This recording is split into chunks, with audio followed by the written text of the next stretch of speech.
చూస్తున్నాం. ఏదైతే ఆపరేషన్ సింధూర్ సంబంధించినటువంటి అంశం బయట తెలిసిన తర్వాత ఖచ్చితంగా దీన్ని ప్రతి ఒక్కరూ సమర్థిస్తున్నటువంటి పరిస్థితి మనకు కనిపిస్తోంది. ప్రధానంగా కాంగ్రెస్ పార్టీ అగ్రనేత రాహుల్ గాంధీ కూడా దీనిపైన స్పందించారు.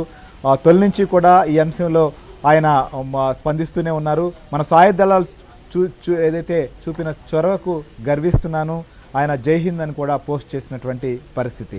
సో రాహుల్ గాంధీ ప్రధాని నరేంద్ర మోదీతో కూడా గతంలో భేటీ అయ్యారు. సో ప్రధానంగా ఆ సందర్భంగా కూడా దీనిపైన చర్చకు వచ్చింది. అప్పుడు కూడా ప్రభుత్వం తీసుకునేటువంటి చర్యలకు అండగా ఉంటామనేటువంటి విషయాన్ని చాలా స్పష్టం చేశారు. సో ఈ విషయంలో సహజంగా ఇప్పుడు జరుగుతున్న పరిణామాలపైన రాజకీయ అంశాల జోలికి ఇప్పటి వరకు రాహుల్ గాంధీ వెళ్ళలేదు, జమ్మూ కాశ్మీర్లో పర్యటించిన సందర్భంలో కూడా. అయితే ప్రభుత్వం తీసుకుంటున్నటువంటి చర్యలకు ఖచ్చితంంగా దీన్ని తెగు ఏదైతే జవాన్లు తీసుకున్నటువంటి చొరవకు మాత్రం గర్విస్తున్నా అనేటువంటి అంశాన్ని స్పష్టం చేశారు. ఇక అసదుద్దీన్ ఓవైసీ హైదరాబాద్ ఎంపీ, సో ఆయన కూడా రియాక్ట్ అయ్యాడు.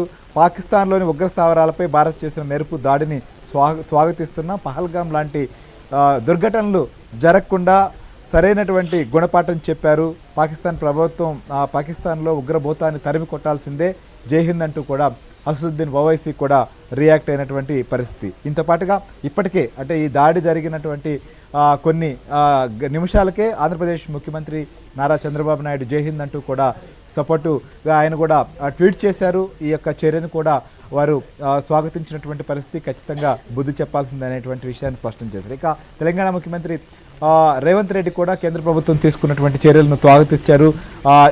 ఈ సందర్భంగా ఆర్మీకి అండగా ఉంటామని కూడా స్పష్టం చేశారు. ఇప్పటికే ఏదైతే తెలుగు రాష్ట్రాల్లోనే కాదు దేశవ్యాప్తంగా కూడా ఇవాళ జరగాల్సినటువంటి కార్యక్రమాలు కానీ ఈరోజు జరుగుతున్నటువంటి పరిణామాలన్నింటినీ కూడా ప్రభుత్వ పరంగా లేదా రాజకీయ పరమైనటువంటి అంశాలందరినీ కూడా పక్కన పెట్టారు. సో మొత్తం కూడా దీనిపైనే దృష్టి పెట్టారు. హైదరాబాద్లో ఉన్నటువంటి పరిస్థితులు వీటన్నిటి నేపథ్యంలో తెలంగాణ ముఖ్యమంత్రి రేవంత్ రెడ్డి కూడా అత్యవసరంగా ఇవాళ 11 గంటలకు భేటీ కూడా నిర్వహిస్తున్నారు. అందరితో కూడా అన్ని అంశాలపైన చర్చించబోతున్నారు. ఇక ఆంధ్రప్రదేశ్లో కూడా ప్రభుత్వం దీనిపైన సీరియస్గా దృష్టి పెట్టింది. జరుగుతున్నటువంటి పరిణామాలన్నింటిపైన ఫోకస్ చేసింది.